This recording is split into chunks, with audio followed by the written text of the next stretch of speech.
Welcome to this episode of Chattin With Staxx. I'm your host, Bill Staxx, and today I got Chris. Well, like where I was at, it was like you're at the top of the food chain, right? You have that like thing to walk in there, and also like it seemed like all the bikers got together or got along. There was a couple outlaws there. There was a Devil's Disciple from Detroit there, me, and that was about it at the time. But there wasn't like that beef that was on the street, and one of the outlaws was for the stuff that happened in '94 with Monty and in Rockford and stuff like that. He actually died in there. And he would always tell me that he would rather be a Hell's Angel than an outlaw. He should have went that way. He was in a sober club called the Arm before he got there.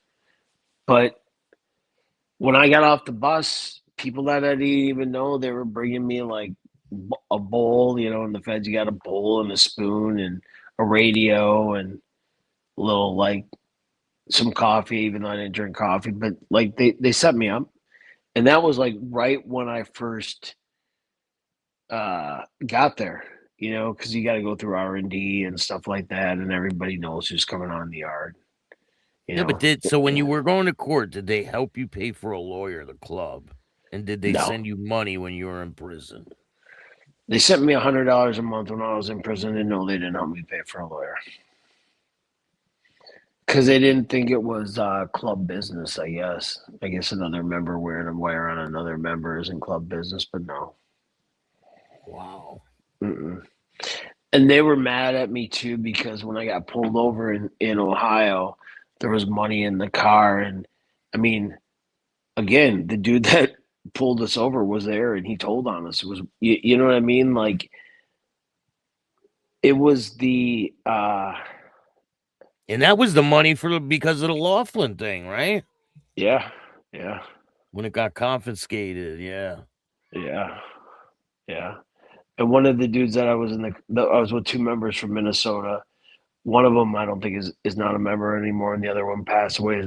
He was a good dude. His name was Richie. He was a really, really good dude from Minnesota. Really good dude. Yeah, no, they didn't pay for anything. They wanted their money back, right? The Angels wanted their money back. They got it back, I heard. Yeah, they got it back. Part of it. Well, they had to pay an attorney to get it back. But you know what? The reality is, I didn't even know that the money was in the trunk. I was a prospect, or I was just a new member, right? Like I wasn't at I wasn't at any of that. So I didn't know. It was a shock to me, right? I actually didn't find out that there was money in the trunk till a member came to see me in jail and told me not to tell. And he's a rat. Yeah, he's a rat. You not to tell. Well, he's probably recording the conversation. No, he told on and he told on all the people in the wedding chapel in Vegas. Wow. Yeah, he told on but I think he found God now, so he's okay. Any crazy situations happen to you in prison? No, not really. I mean, I was where I was at. I was in Oxford, Wisconsin, and it was one of those places. It was pretty laid back. The craziest situation is I think I was in a kickball tournament. Kickball. Like it felt like it was that fun day in grade school. Kickball. But no, nothing. Not at all. You were in state prison, right? State prison or the feds? Federal. It was a medium high. They kept you close to home? Yeah, because I could. You know what I mean? I asked to be close to home. I had a really good attorney. That's like a pretty high-powered attorney, and usually had a lot of stroke. They'll try to send you all over the country, right? Yeah, I think a lot of it is like, I mean, I think they try to keep you close to home, but like they might ship you off depending on if your status changes. Like you go down in levels. Usually I think they ship people around the country for disciplinary reasons, right? Like they're not or if they're mad at you, they're not if they want people, I think, to be close to home in the feds. or like if he can't go on a yard because there's a co-defendant on there. I remember this one time, one of my friends from prison I talked to now, he's a big fat guy. His name was Tuna, right? He liked to eat. When Obama became president and the Fed joint, they flooded it with illegals. He flood everybody. I think everybody thought that he was going to open up the doors, but he flooded the joint, and they moved a lot of people around because where I was at wasn't a medical facility. So like the people that were there that were medical, they moved people in and out. You know, brings this Nazi low. There's a Nazi lowrider from California, and he drives on my buddy because he bought some candy or whatever from a black dude that was selling like candy or whatever. And I was like, dude, like you're buying your sugar from him. Stop trying to like drive on the fat white kid, right? Like, come on, man, leave him alone. And I said to him, I said, besides the fact, what the fuck is a Nazi lowrider claiming California, talking about California all the time, doing in the middle of Wisconsin? What did you do that there's like Yeah. 200 prisons between here and California that would keep you close? They at least try to keep you in your district, I think, in the feds. And sure as shit, he ended up being a rat. Because my buddy told me after I left, somebody pounded him so bad. He said he never seen so much blood in his cell at one place. I think that one of the things that they used to say in prison and federal, especially in the feds, you can be anybody you want to be till somebody finds out. If you're from out of your area, Right. you can tell whoever story you want, and it almost it'll catch up to you. I do remember another time when I was in prison. This dude, he was from Washington, and we were working out with him. Like he was kind of our friends, and like we didn't really know. And the one thing that was, and I felt for too, they would always like people would always talk about Hell's Angels that they knew, right? Like that was like the biggest thing that I thought was, you know, I'm Sonny Barger's nephew, or my grandpa, or my cousin, or my best friend's mom's sister's cousin was a Hell's Angel, and I'm like, where?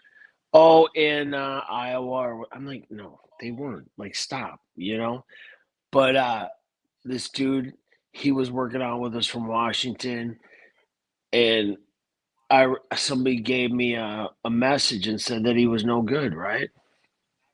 And we were supposed to work out. He meet him out at the yard in the morning. And I walked out there, and I liked him. And I said, dude, you got to go. And he knew it. He just put his head down and he went and checked in. I said, you can't be here anymore, That you quick. know, that quick. I said, so Wow. so make this painless, right? For me and you. Like you can't be here. And I'm the one that had to tell him because, like it's just what happens, right? It's just how it goes. So So with yeah. you not being in a club anymore, I don't know if you're out bad or your status or any of that. But you hmm see Satan's Choice is active out there. It's starting to come to the US. What are your thoughts on Satan's Choice coming to the US in these states where there's a lot of dominant clubs, taking in a lot of people that are out from other clubs? They're taking members that are from all these big clubs and forming Satan's Choice in these states. Do you think it'll last? I just don't even understand why they would want to do something like that. Like, why would you want to bring for on so many different levels, right? Why do you want to draw that heat? I mean, you're drawing heat from the cops. You're drawing heat from other motorcycle clubs. You're just trying to draw conflict, right? I'm not quite sure what the goal is. The other thing that I think is interesting that, like, if you were in 1% motorcycle club, why would you join another one?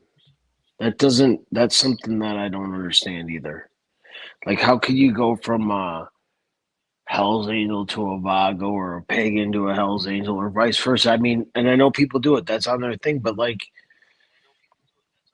I remember when I was prospecting and this outlaw came to our bike blessing, and somebody was like, he wanted ex outlaw, and he's like, he wanted to hang around the club, and I'm like, why would we want him here? That's like a New York Yankee or Boston Red Sox going to play for the other team. Like nobody you know what I mean? That's just weird. It's weird. You know it. It used to there used to be a rule that people from the big clubs couldn't take somebody from any of the other big clubs, right? I mean, I'm pretty sure that was told to me once you become a Hell's Angel, you can't beat another club, and I mean, you can do whatever you want, right? But you're gonna put a target on your thing from the back, you know. I mean, but like Pulley's Club, he started a gym. He started it out. It was a totally different thing that he started, right? And those guys are people that he knew, right? But like, Yeah, but it's Police Club a 1% club. well, Pulley's a 1%er through and through. But do they have a 1% Satan's diamond? Choice is a 1% club. People are saying this 1% patch on the Satan's Choice is going to be People can put a 1% patch on their vest, but that don't mean they're a 1%er. Because you know what? When you do that, a lot of responsibility comes with that. I remember I was a member and I was at the this truck stop at the border of Wisconsin and Illinois.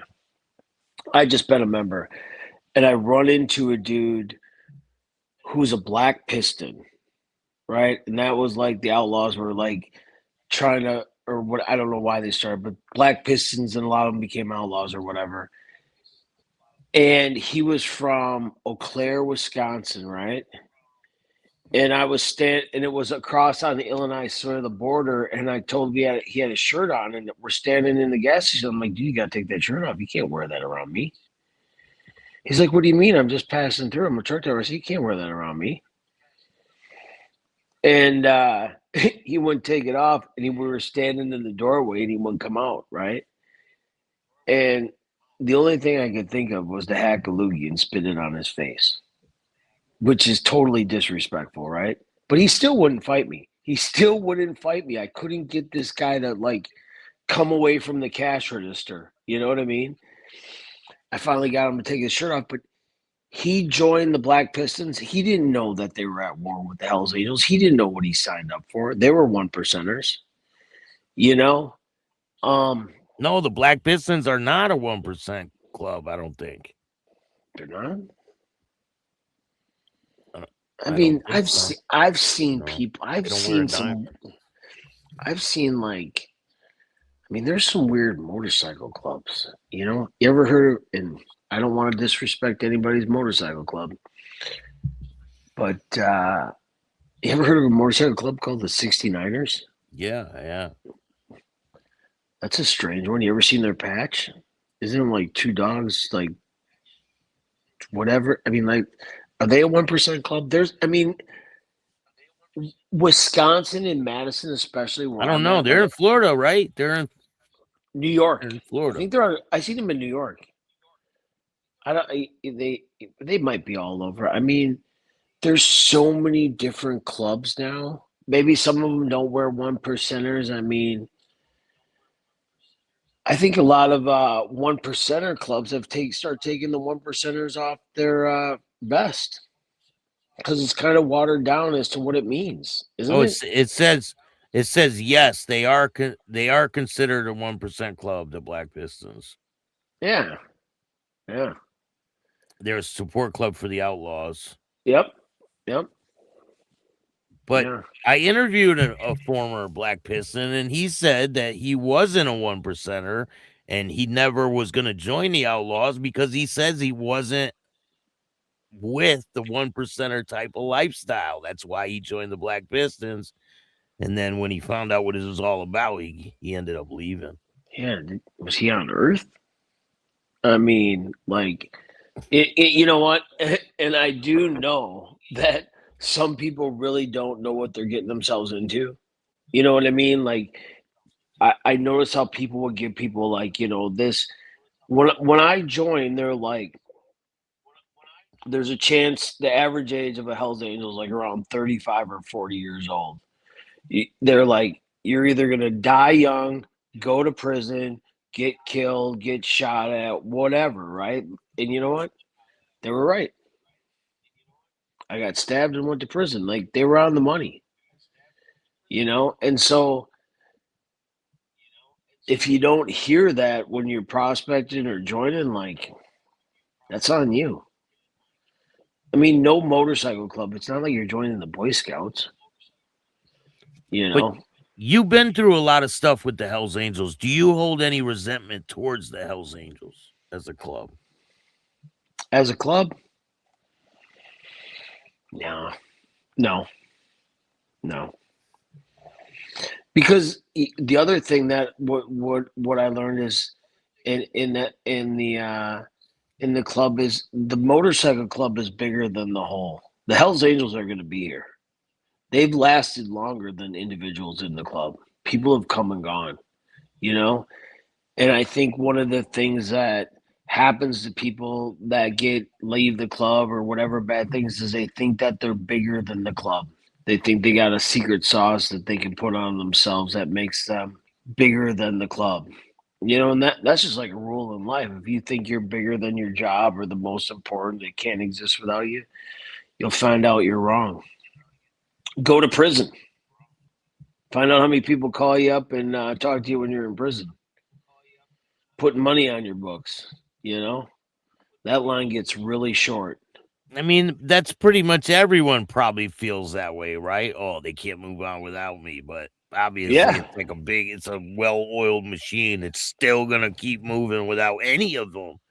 Any of, there's been a lot of members who have come and gone over the years, and they're still existing, and they're going to still exist in the future. And I'm sure a lot more people are going to end up leaving and new people coming in, and it's just a cycle. Yeah. Yeah. Yeah. And, I remember talking to an older member, and this was after I was on out. I wasn't out of the club. I was still in the club, but I was on non-association, maybe I think, or I was on federal parole still. I was on federal parole, and this person had been a member for a really long time. I want to say he was at Altamont, uh, and I was talking to him about when actually Pee Wee left the club, and he goes, members just come and go. He goes, I see it all the time. And his experience, it's just like, as me as a member, I thought that I probably had some secret sauce that can make me do things that don't that aren't the experience. You know what I mean? Like, because there's some older members that have made it through that have made it longer than the average age of members in the club. I mean, Fuzzy and Flash. I mean, Fuzzy's the last original New York City member in Oakland still, 1969. What is that? 57 years? You For a know, long time. long time, man. I think Johnny A is still a member in Arizona, maybe. I mean, they've been there for a long time. Flash from Oakland, he's been there for a long time. You know, it's, I mean, I think they're, as they get older and dying off, I mean, New York has a lot of members for a long time, that are around. A lot of by where you're at out there in Connecticut, those some of those guys have been members for a really long time. And what's crazy to think, like I became a member in 2003. So if I was still in the club, I'd have 24 years in. And I remember being in a club, seeing somebody that had like 24 or 35 years, like there there wasn't as many as there is now. I think there's probably more members of that long. No, I don't have any resentment towards the Hells Angels at all. Show must go on, man. Right? Yeah, Some people think I just do these interviews for people to like talk trash about the clubs and all that, but that's not the case. I just want to hear your story from your perspective. It has nothing to do with the club in general. It's your story. It's what you experience. it wasn't the Hells Angels that wore the wire on me. and even an old member that I didn't see eye to eye with at all, who's passed on, there's some of his advice that I should have listened to. But I was younger, wilder. He was old. He was an original New York member. Oates, iconic member from New York. But yeah, I did it. Anybody that did it, that joined it, there's not a lot of people in this world that can say they remember the Hells Angels Motorcycle Club. There's less people in the world that can say that they were or are than not, you know. And in the 1%, 100%. Everybody can't join the. Everybody can get a job at Burger King. Everybody can get a job at Home Depot, but not everybody can be in the Hells Angels Motorcycle Club. That's a fact. yeah, I mean any 1% motorcycle club, I gotta believe, right? Like that's a big responsibility when you strap that patch on your back. I mean, especially like the Hells Angels, the Outlaws, the Pagans, the Mongols, the Banditos, you know. And some But people try and try and try and just don't got what it takes too, right? yeah, they might not get it. I mean, the one thing that made me, like, I think, leave the club when I stepped out is I didn't want to be in those situations, right? I didn't want to be like the person that, because when you get to those things that are, you think they're never going to happen, right? I'm sure there's a ton of people that thought when they were at Laughlin that really was never going to happen. But the one thing I know, they were always going to tell you, if this happens, don't worry, I'm going to do this, right? I'll be here doing this. And I remember plenty of Hells Angels ducking and diving behind those machines when the bullets started flying, you know. And I'll say that even to like people that tell or whatever, you can never know what you're going to do until you get there. A lot of people that like were chest pounders and in being a bully per se, like being a bully, the bullies were always the first people I thought to crumble. The first people to tell, the first people to find God, to do whatever they need to do, right? I mean, they weren't on that trip until they get caught or get found out. The other thing is a lot of people, well, the one thing that was the message in the Hell's Angel is that you don't become a Hell's Angel to become famous. You know what I mean? Like bigger than the club. And I'm sure you've seen people bigger than the club. I just became a member and I flew out to Vegas. I was still a Rockford member at the time. And this was after Laughlin, and I was on my way home from Vegas, and I went to the Hard Rock Hotel and Casino because it was close to the airport. Like I just stopped, I had the cab take me there. I left the clubhouse, and I was with this girl, and they came up to me and told me, they're like, "You can't be here with your patch." And I said, "Dude, I ain't leaving. Get the bike out of the thing that says it was made by one of the members of Motley Crue by the Hells Angels. Like, take Hells Angels off of it, right?" Like they didn't put any other bikes that they had in there that were built by Frank Johnson, because the bike built by the Hells Angels gave them props more so than it being like Nikki Sticks or Tommy Lee's bike. The fact that it was built by the Hells Angels is what gave that bike the props, Like Chuck and Zito didn't get all them jobs because he was Chuck Zito. He got them because he was a Hell's Angel. yeah, yeah. Well, that was another thing that's funny about that is he was doing a book signing at the casino. And I'm like, so you got Chuck Zito, a Hell's Angel, doing a book signing coming here, but you want me to leave with my patch? I'm like, fuck you. I ain't leaving. Not leaving. I said I'm gonna stay here and I'm gonna finish out till I get on my plane and then I'll leave. But I'm not leaving otherwise. And I'm not taking my patch off. I'm not gonna argue with you about it or fight with it. I'm just telling you how it is. And if you want me to leave, you're gonna have to physically remove me out of here. And they didn't. I wouldn't tell the guy I was going to fight him or tell him I'm going to sue him. I just said, I'm not leaving. Don't bother me. And what, they You just know? left you alone? Yeah. Yeah. You know, and I'm not a fighter. Like I'm not this big, huge dude. I'm like 5'5", right? Like stand your ground, be confident, right? Like don't waver. You know, that was the thing too. Like when I was getting in trouble, like I said before, I'd always tell the cops, I said, "Hey, man, I'm just a dumb criminal along for the ride. Respect the process. You arrest me, I go to jail, I call my attorney, I bail myself out or not. We go to trial. You come to trial and explain your side. I explain my side, and that's how it works. But we're not solving this in the back of the car. You want to talk about football or something like that? Who's going to win the game tonight? We can, it's like they got a job to do. It's kind of like Tom and Jerry. Like Tom's whatever they are. They both got a job to do to get each other going. It's like a game. I think there's a Grateful Dead song, Franklin's Tower. If you plant ice, you will harvest wind. Right? Like, and my grandma always used to say, "Kill them with kindness. You can get more out of them. Pretend like you're dumb, and they'll tell you what you need to know if you get them going long enough." Thank you for joining me. I really appreciate you, bro. You got a lot of good stories. And is there anyone you want to give a shout out to before we go? You know what?